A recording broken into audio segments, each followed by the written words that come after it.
Happy Monday, my friends, and welcome back into another edition of Prime Sports World. We're coming to you live on Facebook, YouTube, Twitch, and of course on the Huddle Sports Network. You can find that on your Roku devices.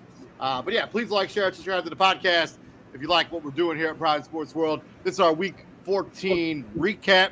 I'm David Huffman, co-host TJ Hopkins, and from the Daily Blitz.blog, Christian Simpson. And we're getting down to the nitty-gritty of the NFL season, where the contenders start to emerge and the pretenders start to reveal themselves as pretenders. Gentlemen, how you all doing? Happy Monday. It's Monday. I'm good.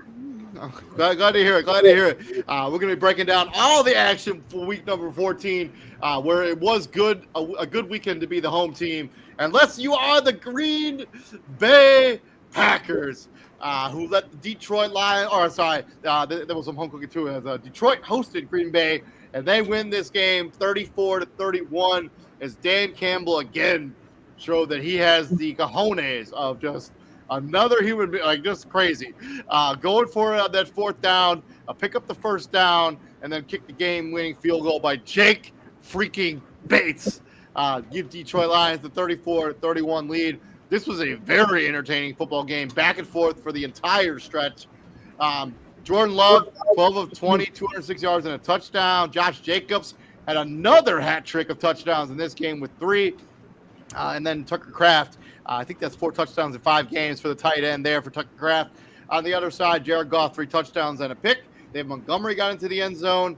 And Tim Patrick, shout out to him, 2 touchdowns, as he has been a really promising piece to this Lions team as he comes back from those injuries. And then Jahmyr Gibbs caught a touchdown as well, as the Lions beat Green Bay 34-31, moved to 12-1 in the NFC. Yeah, Packer fans are complaining about the wrong thing with this game. They're complaining about the kneel down on the handoff. And I asked a question about it, but if this was college, yeah, that's a dead play. But because no one touched him on the Packer side, yeah, that's a live ball. He can still do that. Packer fans, what you need to be complaining about before that play even happened is the push-off that Amon-Ra St. Brown used to get open. You have more of a gripe complaining about that than you do the handoff. That's a legit gripe. Amon-Ra St. Brown did push off. They didn't call it. It happens. But I also find it hilarious that Packer fans are complaining about officiating.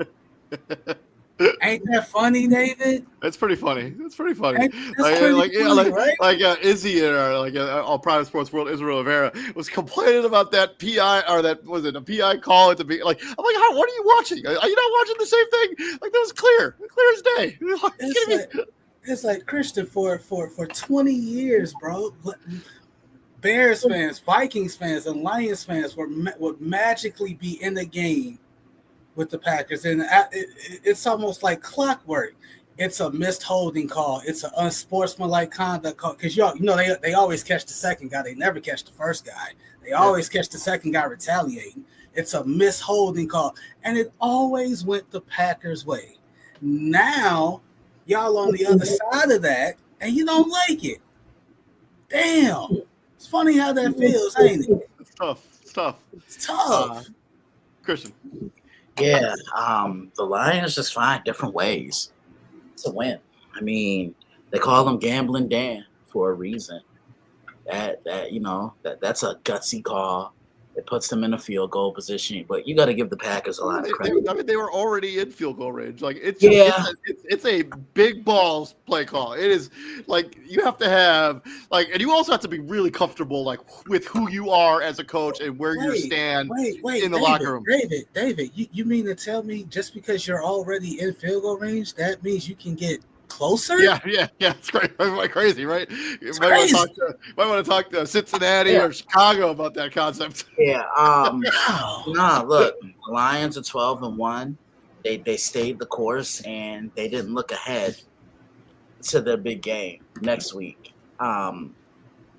They just continue to impress because they can beat you in a variety of ways. They can win the close games. They keep the teams are supposed to be, and then they have them down.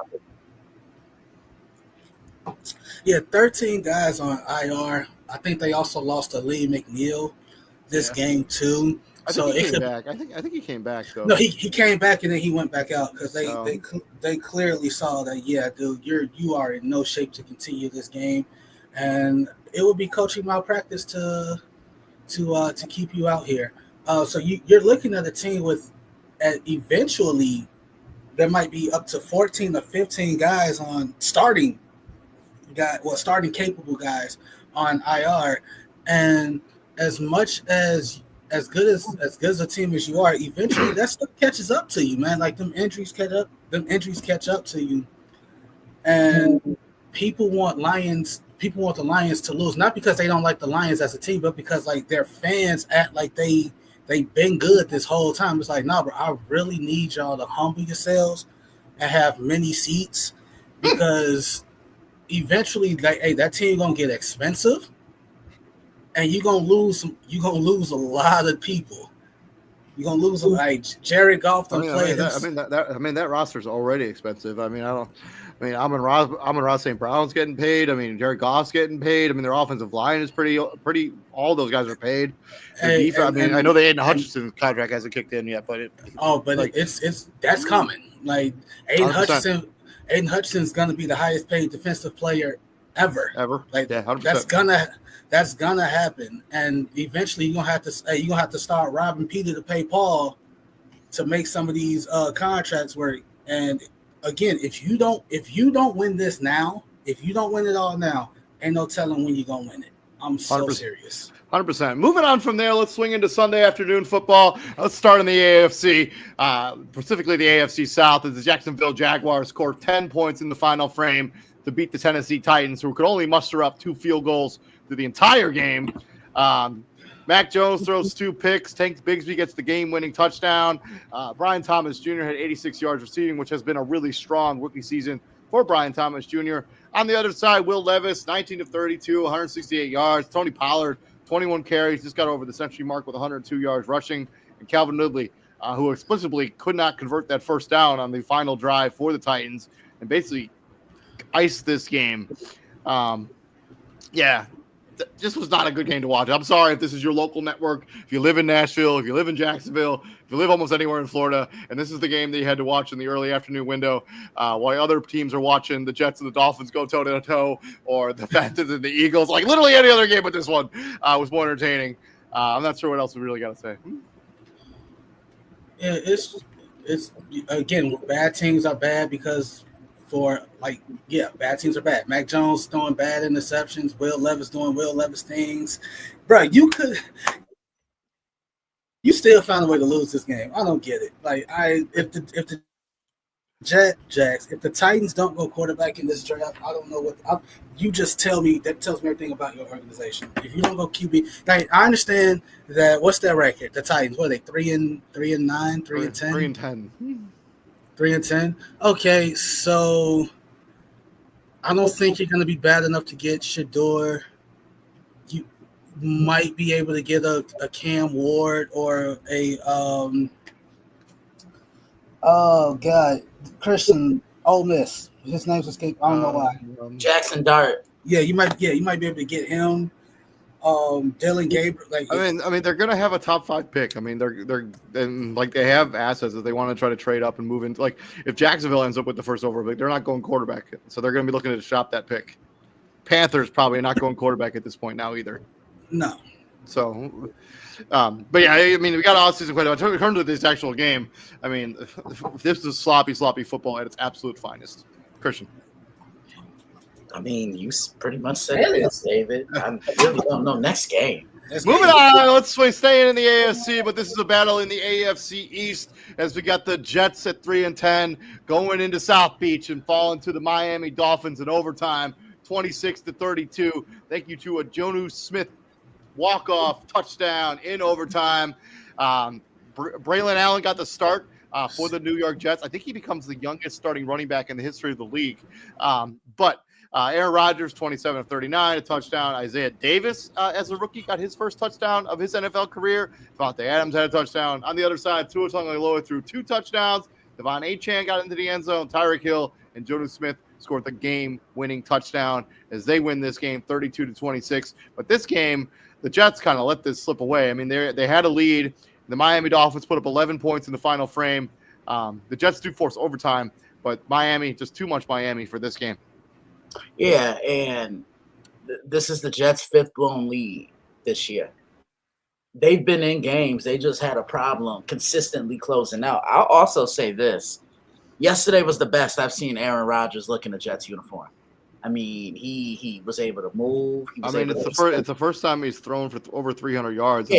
Yeah, in three seasons, like something crazy like that. Listen, he was spreading the ball around. He was moving in and out the pocket. I'm looking at it just from the player's standpoint, David. He was able to elude pressure, connect with Devontae and Garrett Wilson. They both had over 100 yards receiving, but like you said, you got to be able to close games out, and they didn't do that. They let the Dolphins hang around, and this is exactly the reason why the Dolphins' playoff hopes are still living on a prayer. This is the 14th year that the Jets are missing the playoffs. Let me just go down the list and tell you everything that was going on back in 2010. Tom Brady was winning his second MVP. Rex Ryan was still fat. Well, he's still kind of big now. Roethlisberger was still an active player. Nah, he lost some weight, but he was bigger then. Roethlisberger was still an active player. Brian Urlacher, Ray Lewis, both now are in the Hall of Fame. They were active players. Darrelle Revis was still playing for the Jets. And LaDainian Tomlinson was running back one for the Jets. And Mark Sanchez was the starting quarterback for the Jets. And they've struggled ever since then, and they're going to continue to struggle. And it just makes you wonder, was Robert Saleh really the problem? No, it doesn't.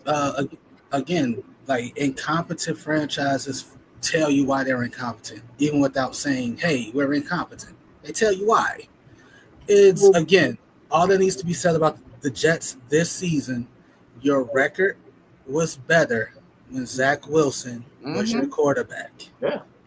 And you blamed him. All that needs to be said. And Miami, I mean, this is a game you had to win to keep your season remotely alive in the playoff hunt, given the standings, given the structure of the AFC playoff picture right now. They had to win this game. It would have been basically a death nail on their season if they had lost. So kudos for them to fight back. I apologize. Yeah, they actually kicked the field goal to tie this game. This game actually was fairly close for a majority of it. The Jets did have a lead going into the fourth quarter, but this was kind of a back and forth affair. Speaking of a game that was not a back and forth affair, it was a little bit until the final frame. It was until the fourth quarter where Minnesota scored 21 unanswered on the back of two bad picks by Kirk Cousins. They scored 21 in the fourth. They go up 42-21, and they cruise behind Sam Darnold's 5 touchdown passes, including one where the worst defense by D. Alford I've ever seen in my life. In that one touchdown, Jordan Addison had 3 touchdowns. Justin Jefferson had 2 touchdowns. And Kirk Cousins, 2 picks in this game. He has now gone without throwing a touchdown in 3 straight games. Tyler Algier, Bijan Robinson accounted for the lone touchdowns for Atlanta as they fall and lose another game and lose more position in this division, which is becoming a season that they're letting slip away.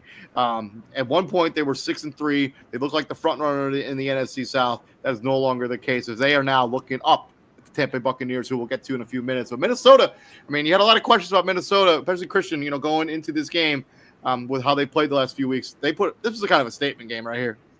Yeah, I definitely agree with you. And David, you and I have talked a lot off the microphone. And one thing I always say to you is, this has been the best that I've seen Sam Darnold look in a season. But yesterday was the best I've ever seen him look since he's come into the NFL. Like in an actual NFL game, he was in control. 5 touchdowns, spreading the wealth around, leaning on Aaron Jones, defense handling the rest. And TJ knows this. Just a couple of weeks ago, I was raving about the Atlanta Falcons, and they've really spiraled out of control. They've lost 4 in a row. They were in control of this division, and now, the opportunity has slipped from their hands. Yeah, this is a big win for Atlanta. They're 11-2 in a very competitive NFC. TJ.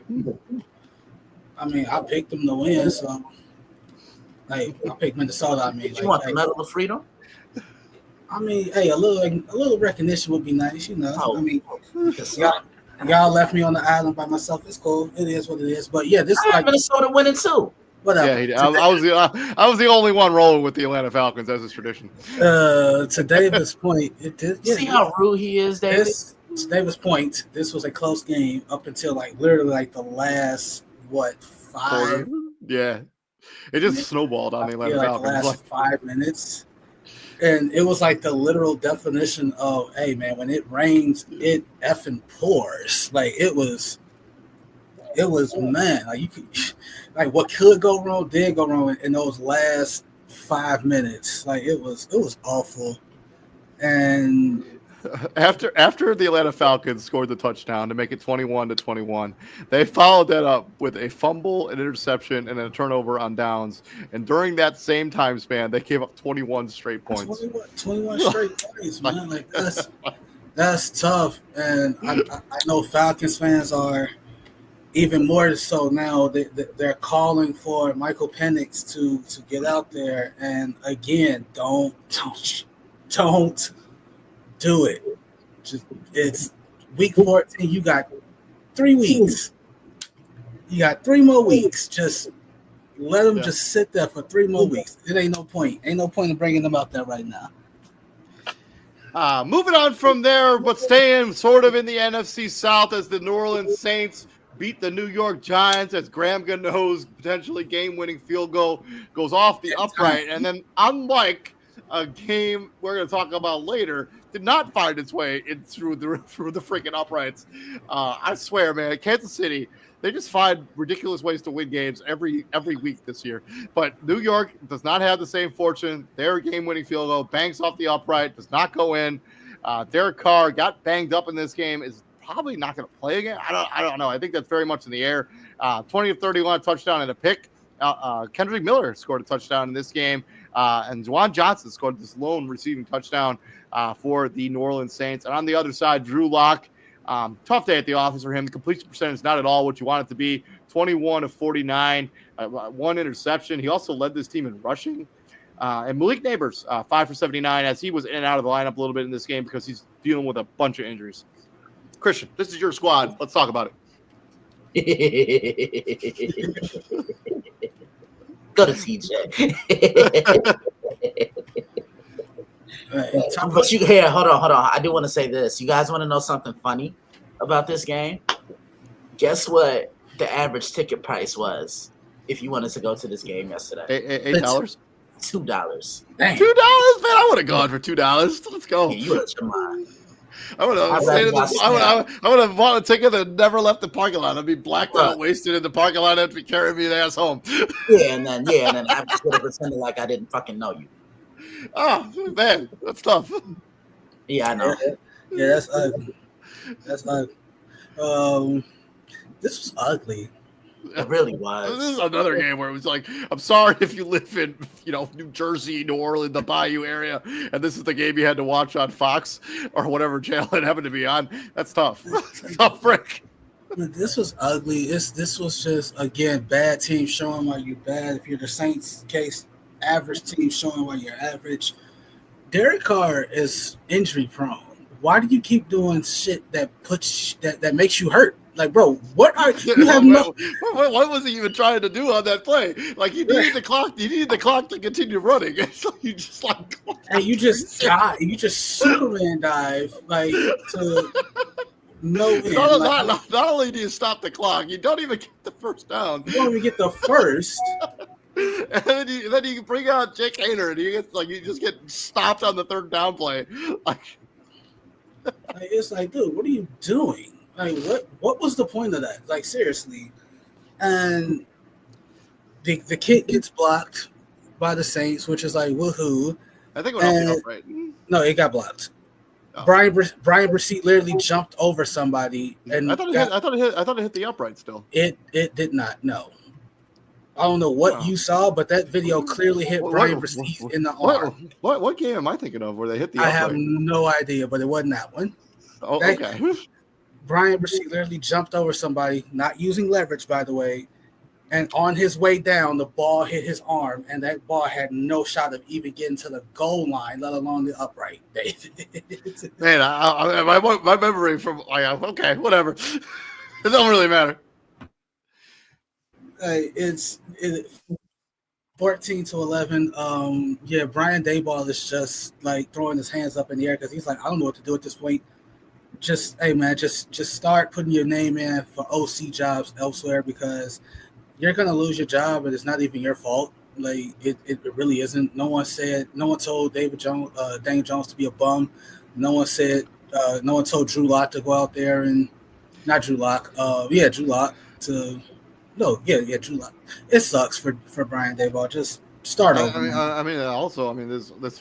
This offensive line hasn't improved or ain't gotten any better. Like Malik Neighbors feels like that meme where it's like the Lamborghini in the trailer park. Like for real. Even though Tyrone Tracy's been a really nice story as a rookie. Let's just move on. Another battle between the NFC East and the NFC South, but this time the NFC East comes out on top as they beat the Carolina Panthers 22-16, the Philadelphia Eagles, that is.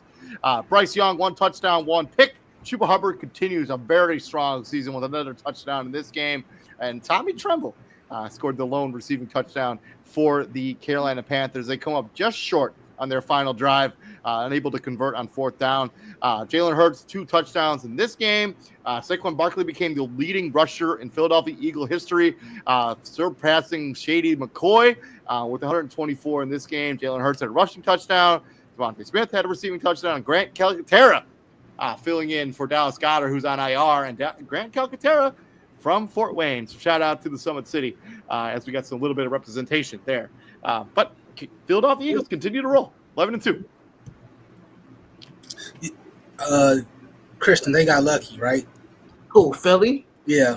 Yeah, I guess you could say that. But the one thing I will say is Carolina plays hard for Dave Canales. You didn't see this effort under Matt Rule. You didn't see this under whoever the hell their coach was last year. Who? Frank Wright. Yeah. See, that's how irrelevant he is. I mean, they play hard for Dave. Get a couple more pieces, and I think Rice has truly taken the benching and turned a negative into a positive. He's played better. The team has seemed to rally around him. They just struggle to finish games. That's it. Yeah.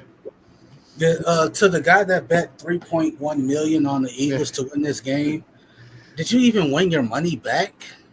No, I think he just kind of broke even. Like, so he won his money back. Like, yeah. That was a dumbass bet, dude. Like what? And you almost lost it if Xavier Legette holds on to that ball. Yeah. You lose. You lose $3.1 million, and imagine having to explain, bro. How did you lose? I bet I lost $3.1 million because the Panthers beat the Eagles. No one would feel sorry for you. No, 100%. TJ, no one. TJ, at this point, he don't even deserve to go to Granny House. He can go to hell. Staying in the early afternoon window, the Pittsburgh Steelers roughed up the Cleveland Browns 27-14. But really, this was not that close as the final score, as we saw good Jameis and we saw bad Jameis in this game for sure.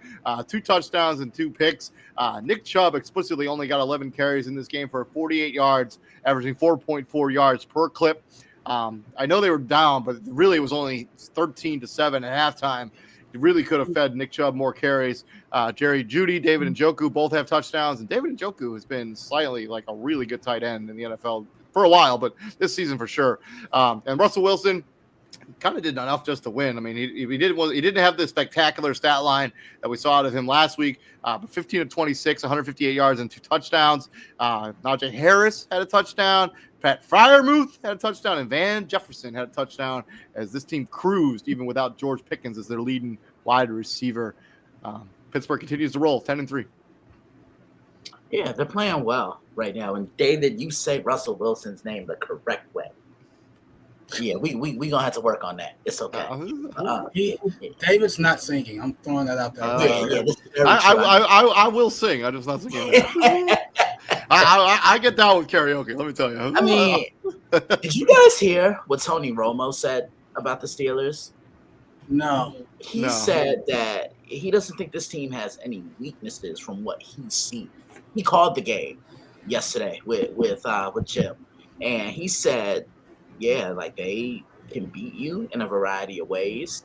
They're doing it with defense. They could be a tough out come January. Now, I don't know about them not having flaws, because we've seen that when they don't score in the red zone, they do struggle. But they could be a tough out. We even saw that a little bit in this game. I mean, they had 2 opportunities to score in the red zone, only got 2 field goals in those 2 possessions.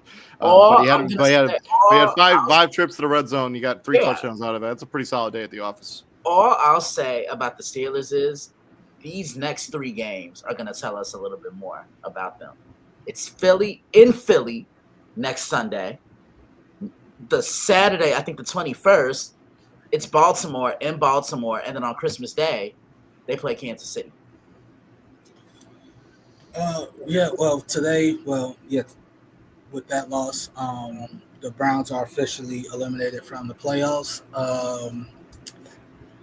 Sucks, again, because on paper, good roster, but you don't play games on paper, as David likes to say. Pittsburgh, again, Pittsburgh was probably picked to finish last in this division or close. No, I think they were picked third. Yeah, at least third. No, I think they were last or close to last. So yeah. And you're first. Playoffs end today, you get the home playoff game. Playoff start today, you get the home playoff game. Ain't that great? Ain't that beautiful? As far as the no weaknesses thing, I disagree with Tony Romo. Not scoring in the red zone is 100% a weakness. Exactly. Not but for Tony Romo to say that kind of shows a lot. It's kind of why Dallas never got anywhere underneath Tony Romo. Next game. Moving on into the late afternoon window, I do believe, and the battle of the Pirates goes to Tampa Bay as they beat the Raiders 28-13. Aiden O'Connell did start this game, but got hurt. And probably is done for the year. Desmond Ridder came in and didn't do any better or anything interesting. Sincere McCormick got the start because all their other running backs were banged up. 15 for 78. And Michael Mayer, 7 for 68 for the Raiders. They're just abysmal in this game. Not good. Baker Mayfield, 3 touchdowns, 2 picks, 2 bad interceptions. Rashad White got into the end zone. Jalen McMillan returned from IR. He had 2 touchdowns. Rashad White had another receiving touchdown. Tampa Bay just cruises to the easy victory over the Las Vegas Raiders, who did kind of give them a little bit of a fight, at least in the first half, but it just got out of hand early in the second half.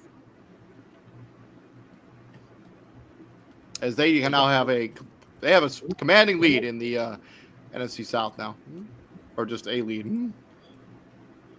Yeah, it's the Raiders, man. It's the Raiders. Yeah. I don't got nothing else to say really about this game.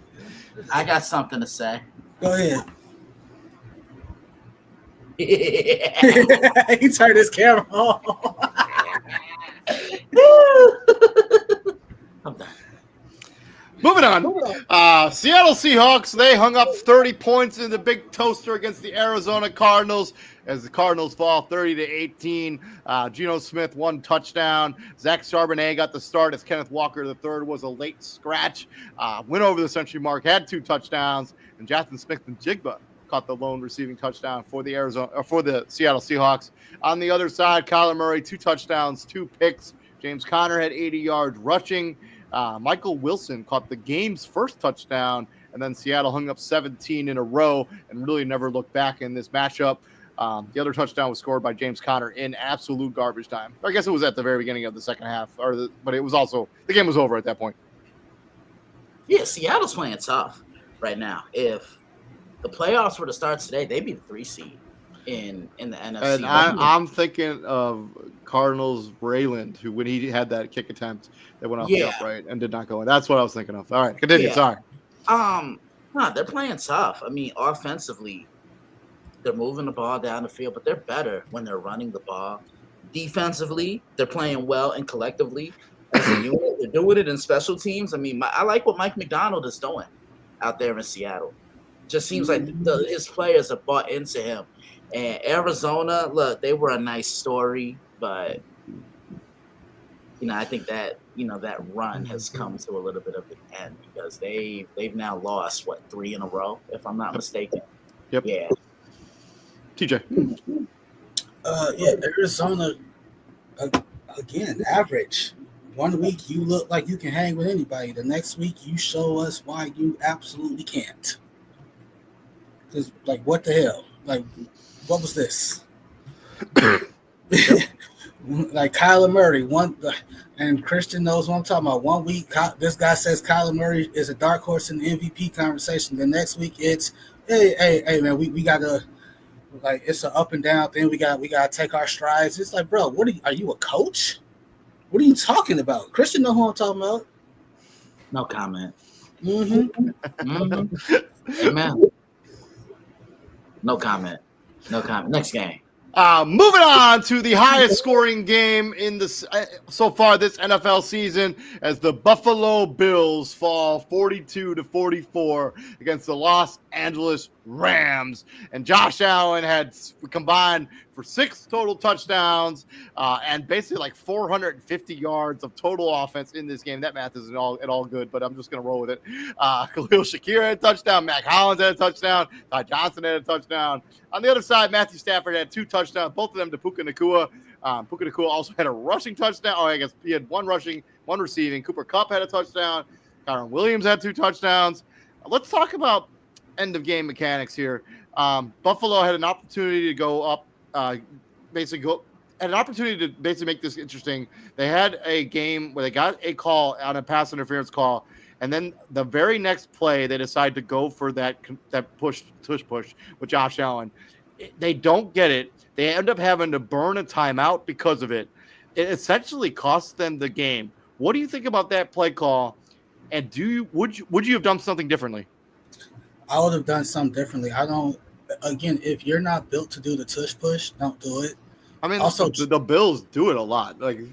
Josh Allen don't need help to get Josh Allen. He do. No, he don't need help. That's Josh Allen don't need help. You feel me? Yeah. I mean, that play call essentially cost them the game. Josh Allen don't need you've gotten a lot of first downs with saying Josh Allen go get me this first down. You've done that a lot, and by that point, to Davis, he had already had 6 touchdowns. Bro, go give me this. He had 5 at that time because that one made for 6. All right, so you don't need that. Go give me that. You don't need to do nothing. Sometimes, if it's simple. Don't make it complicated. Josh Allen, you're the best player on this field. Go get me that first down. Go get me that. Go get me whatever I need. He don't need help. I think that's the only criticism in that game. I mean, I know if you're the quarterback, you got to do the plays that are called. But I'm changing that call. There's no, because if you don't, they didn't convert on that play, and the game was over. They had an opportunity, had to call a timeout. They got the touchdown in the very next play, but because of how much time they let tick off the clock, they basically cooked themselves. Exactly. So you eventually we'll see it. We'll talk to it with the Chargers and the Chiefs. You cost yourself too much time. Yeah. I mean, throw the ball there. You have Josh Allen. He has a rocket for an arm. He can make that play. Put it in the hands of Josh Allen. Don't rely on your offensive line to make the play for you. But for the Rams, I mean, this is a huge win. Keeps you in the hunt and things in the NFC. It also keeps you in the hunt for the NFC West. I mean, this is a game you had to win. Yeah, it definitely was. I just didn't like how the Bills executed on defense. They're a team that primarily plays man to man with 2 safeties high across the board. And last night they just decided to play zone, and you can't do that against a veteran quarterback like a Matthew Stafford, a Hall of Fame quarterback. Right. Love the step. Love the back and forth, and you can't blame Josh Allen for this one. I know the easy thing to do is to blame the quarterback because he's unfortunately the scapegoat, but he played his ass off. I mean, he's the only reason they were even in the game. I wasn't saying that I am blaming Josh Allen. if I have the opportunity to change that play call, I would have. Oh, absolutely. I'm with you completely. But you know how it is, David. The normal thing to do is to blame the quarterback. But like I've been saying, the last time I checked, Josh doesn't play defense. No, he doesn't. I mean, the guy had 6 touchdowns. But I will say this: I think Buffalo looked ahead to Detroit. That's a big game. Again, this is a common occurrence in football at every level, college and the NFL. You have to focus on what's in front of you, right then and there, because no matter what happens, win, lose, or draw, that big opponent that you're looking ahead to, they're gonna be there regardless. They're on the schedule for a reason. They ain't going anywhere. Moving into the final game in the late afternoon window, San Francisco hangs up 38 points on the Chicago Bears as they cruise to the easy victory, 38-13. This game was essentially over at halftime, where they hung up 24 points in the first half. Caleb Williams was not good at, I guess his offense in general was not good in the first half. They did show some signs of life in the second half. They threw 2 touchdowns from Roma Dunze. Common theme. Yeah, 100%. During this losing streak. They get off to these really slow starts, and then they're just unable to recover in the second half. Brock Purdy bounced back from what was a bad performance last week, 20 of 25 for 2 touchdowns. Isaiah Correndo had 2 touchdowns. Patrick Taylor had a touchdown. And Juwan Jennings had 2 touchdowns in this game. And as I mentioned, Roma Dunze caught 2 from Caleb Williams as the Bears fall 38-13. They were just overmatched by San Fran. It's I ain't gonna say they were overmatched. It's just bad coaching. I don't know what people thought Thomas Brown was gonna do in his first in his coaching debut against the San Francisco 49ers. It's just Kyle Shanahan is a whole nother tier of coaching. It's like, oh, I don't have McCaffrey. Well, guess what? I've not had McCaffrey before, so I know how to coach not having Christian McCaffrey running the ball. I mean, essentially, it doesn't really matter who the running back is for San Fran. He just seems to put up crazy numbers. Regardless. Any goddamn way. It's a lot like when Kyle Shanahan was in Denver. You literally, once Terrell Davis retires, walks right in. Was it Nick Anderson? Mike Shanahan. Mike Shanahan, was it Nick Anderson, the guy who came in right after him? Mark Anderson, somebody like that. I think it was Nick Anderson. No, Nick Anderson played for the Bears. I don't know who I'm thinking of, but it was literally they just had whoever it was at running back who just put up crazy numbers in that system. And it's there was a point in that game where Garendo had more rushing yards than the Bears had total yards. There was a moment where Kittle had more receiving yards than the Bears had total yards. Well, they had 4 total yards of offense at halftime. And then something like that. And then all of a sudden the ball starts moving in the second half, and then Caleb Williams turns the ball over, and then that leads to a touchdown. That was also his first turnover in 6 games or something like that, which again, that's great. You're a rookie quarterback, you haven't had a turnover in 6 or 7 games, but you're not winning those games either. And like you said, they dig themselves into these massive craters, and they try to fight their way out. And that's great if you're coming back and you're winning. But I saw it on Twitter, and it's a Bears fans that kind of speaks for us all. Can these slow can the offense come alive at the start of the goddamn game? Yeah. The first drive was run, pass, punt. Bro, that's some John Fox shit. That's not the NFL no more. We're gonna run. You went nowhere on the first 2 run plays, and now you're in the third. You're in the 3rd and 8, 3rd and 9, and they know you're passing the ball. So what are they gonna do? Mike Anderson. Yeah, I said okay. that. I know. I was wrong. And they're going to drop everybody back in the coverage, and we go from there. Matt said something in the group chat yesterday that pissed me off. Caleb Williams doesn't know how to step up in the pocket. Step up where? Where do you want him to step up? Into the arms of a defender? Because that's literally what happened. Coleman Shelton got his ass kicked yesterday. So Caleb Williams steps up into the pocket. Guess where he's stepping? Right into the arms of a San Francisco defender. Braxton Jones, dude, I was so high on you when you first got here. You got your ass kicked by cast-off Leonard Williams, and you're out of here. But I don't know what to tell you, bro. You getting beat by perennial backups. Yep. You have no shot. Like you have no place in the NFL as a starting left tackle. Like it's on the other side of this, I mean, San Fran. This is a game you had to win if you had any hopes of righting the ship. I'm still not sure you're going to be. You're maybe too little, too late, and you may not be able to make the playoffs now. But at least you give yourself some life. Yeah. Christian. Mm-hmm. To the final game of the day, Sunday Night Football, and Chargers as always. They left too much time on the clock for the Kansas City Chiefs, and the Kansas City Chiefs do what they do every time these two teams play, at least for the last 7 times in a row. They drive the ball methodically down the field, and they kick the game-winning field goal. Also, Cameron Dicker, I don't know if he just shanked that kick or if he was trying to hit one of the players on the during the kick. It was one of the worst kickoff attempts I've seen in a long time. It was like I'm not sure. I don't even know how to explain it. This is a guy who can kick field goals from 50 yards. How do you not bench it into the seat somewhere?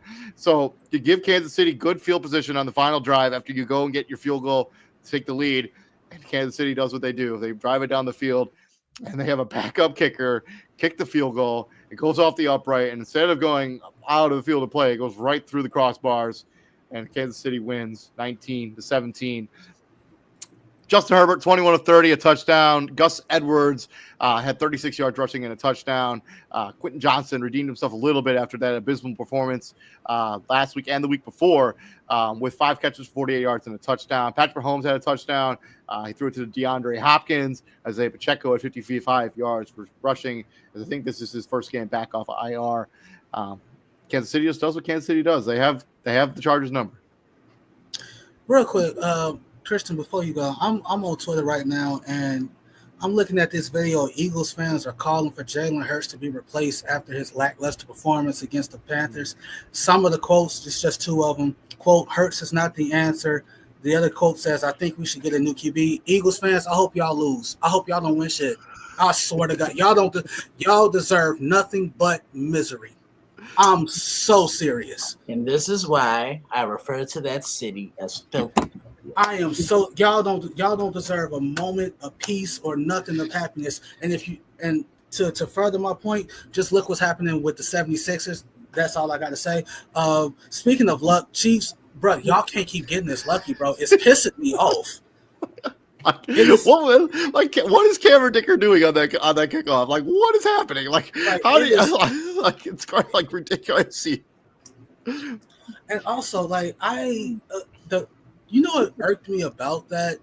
Not what you're talking about, but like the game is. It's like when you're a commentator, there's supposed to be implicit bias. You're not supposed to have a dog in any.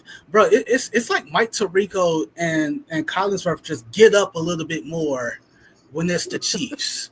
When they do a Chiefs game, bro, like there's a little bit more pep in their step. There's a little bit more excitement in their voice. I don't know who was more excited that field goal went in, the Chiefs or fucking Mike Tirico. It's like, good God, bro. Like literally any other team in the NFL, they hit the upright, it goes off, it trams off into the field play. It's not the Kansas City fucking Chiefs. They go right through the upright. It goes right through the upright. It's like, you got to be kidding me. Like, and like the Chargers score the touchdown. And you're like the Cameron Dicker. You know, you think you're going to be a hero. You kick this game-winning field goal, and then you shake the kickoff. It's just, oh my God, just make it make sense. Make it make sense. Make it make sense. You can't like this notion of the three-peat is it's alive and well, because bro, I don't see anybody in the AFC beating them. At the start of this, Christian, I picked the Lions Ravens Super Bowl with the Ravens winning it. With the way the Ravens been looking, I don't see it. I don't see. If I had to put money on somebody beating Kansas City, it's probably Buffalo, because Josh Allen, like, I think Josh Allen and Joe Burrow, but the Bengals aren't good enough to be in the playoffs. Josh Allen and Joe Burrow are the only 2 quarterbacks that say oh, that's Pat Mahomes, so effing what? Yeah. I'm gonna say this to you guys. You know who the Chiefs remind me of a little bit? I see so much of last year's Philadelphia Eagles in this group. Struggling in the game, not being dominant, but doing just enough to skate by. Now, I don't know if the Chiefs are going to run into a team like the Eagles did the 49ers last year, because let's just admit, the 49ers broke the Eagles last season. But, the Chiefs just find ways. This is their 9th consecutive AFC West title. They just know when to click it on, when they have to be good. That is the epitome of championship pedigree. And the Chargers did everything but try to win this game. Like you said, David, they gave Mahomes way too much time. Yeah. The Chiefs are 12-1. When you play the Chiefs, it's like a boxing fight. You got to throw punches and you got to keep them down. You can't let them get back into the game. I don't get what it is when teams play. It's almost like when teams play the Chiefs, like one or two things, like a couple things happen. They get hypnotized by, oh damn, this is the Chiefs. That's Pat Mahomes. That's Travis Kelce. I'm seeing it live and in person, and they just forget that. Damn, I'm on this field too. Like it's like they forget that. And the second thing is like, it's just like they play not to lose. Yeah. It's like one thing happens, like they get hypnotized by who they playing against. It's kind of like the old notion of the Yankees and the pinstripe. Dave, you know the old joke about the Yankees? Like, you want to know like why the Yankees wear the pinstripes? Like why the Yankees are always good? And somebody was like, oh, it's because they have Mickey Mouse. It was like, no, because people can't take their eyes off them damn pinstripes. They so focused on that uniform and the lore that goes behind it. Like they see that red, they see the fans all wearing red, they see Chiefs, and they see Pat Mahomes, and they see Travis Kelce, and they get hypnotized, and all of a sudden it's like, damn, we got to take points where we can get them. We can't lose. Like, we plan not to lose to the Chiefs. Yeah, Kansas City continues to roll, 9th division title in a row, as Christian just talked about. That's been our Week 14 recap. Thank you very much for joining us. Please like, share, and subscribe to the podcast. I've been David Huppin. Right there is Mr. TJ Hopkins, and from the Daily Blitz blog, Mr. Christian Simpson. Tomorrow on the show, we're going to break down Monday Night Football, and then we're going to dive deep into week number 15 of the National Football League. Gentlemen, what we do here at the Prime, my friends? We bring the heat, and all I got to say is this, Christian. Hey, Burger King wouldn't have snitched. Wait, what? A Burger King employee wouldn't have snitched. You know what I'm talking about. I'm just throwing that out there. Mm-hmm. We'll be back here tomorrow. You guys all have a good night. Welcome to the Huddle Sports. And now just a quick message from our sponsor. We'll be back here tomorrow. You guys all have a good night. Where we're breaking boundaries and redefining podcasting. Broadcasting live on 6 different platforms, we're bringing you the latest in sports like never before. Imagine tuning into real-time discussions, expert analyses, and fan interactions all at your fingertips. Each platform offers a unique experience, whether you're on YouTube, Facebook, or Twitch. We're not just sharing stories, we're creating a community of passionate sports enthusiasts. Join us as we dive deep into the evolution of podcasting, where every episode is a chance to engage, debate, and celebrate the world of sports. This is where your voice matters and the game never stops. Welcome to the Huddle Sports Network, where we're breaking boundaries and redefining podcasting. Broadcasting live on 6 different platforms, we're bringing you the latest in sports like never before, where sports passion meets podcasting brilliance. I'm Mike, the Bear fan, and alongside Bill, the Packer fan, and our buddy Ken Catalone, we're bringing you an incredible lineup of 38 diverse podcasters. Each one brings their unique flavor to the table, covering everything from game analysis to behind-the-scenes stories. Imagine diving deep into the minds of experts who live and breathe football, sharing